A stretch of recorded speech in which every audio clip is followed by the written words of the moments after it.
to that continuing. He'll play a little bit tomorrow night, and then obviously into the regular season. But if you know, he's got all the motivation in the world with this being a contract year for him.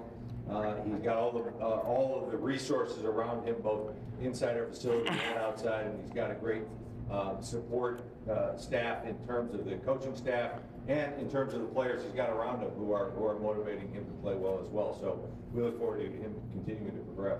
Thank you. Could you talk more about the new head coach and his confidence in coming to Detroit, the city, and also working with Matt Stafford? I could. I was momentarily distracted by the blue glass I see in your right eye.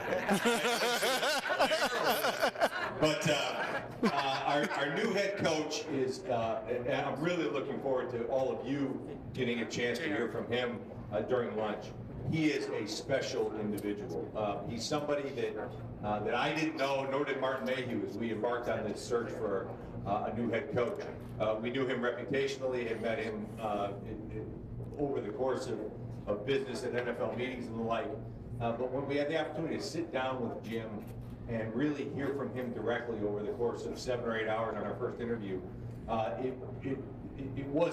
it didn't take long for him to drive home his philosophy, but more importantly, how he imparts that philosophy through the kind of person that he is. He is the type of individual who would be successful at anything he chose to do professionally, and that's in part because he is so authentic in who he is personally. Tremendous preparation, tremendous attention to detail, tremendous authenticity. What you see is what you get, and he will be consistent day in and day out, and tremendous accountability.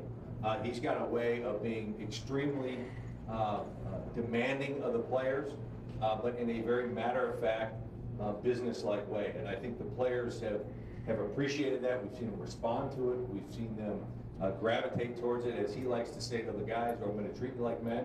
I'm going to expect you to behave like men. And I'm going to expect you to be accountable to the standards that we set for ourselves. So if we say that we want to be a championship football team, then we're going to lay out the things that championship football teams do, and we're going to do those things. So when we have a night like we had a couple last week where we had 15 penalties for 150, almost 150 yards, those aren't things that championship teams do. And that was immediately addressed the next day by Jim and everybody. From Matthew Stafford to Ndamukong Suh, all the way down to the guys who are not on our roster anymore, who were part of the cuts this week. It all got addressed. It all got addressed without yelling and screaming or cussing and throwing things against the chalkboard. It was just very matter of fact. And if we're going to be the kind of team that we want to be, and the goal, if we're going to meet the goals that we set for ourselves, then there are certain things that we have to do. And if you don't do those things, we're going to hold you accountable. And it sounds simple. It's very much the same principles that a lot of us try and operate our businesses in or our homes in. But as all of us know, sometimes the easy things are hard to accomplish on a consistent basis. Okay, one.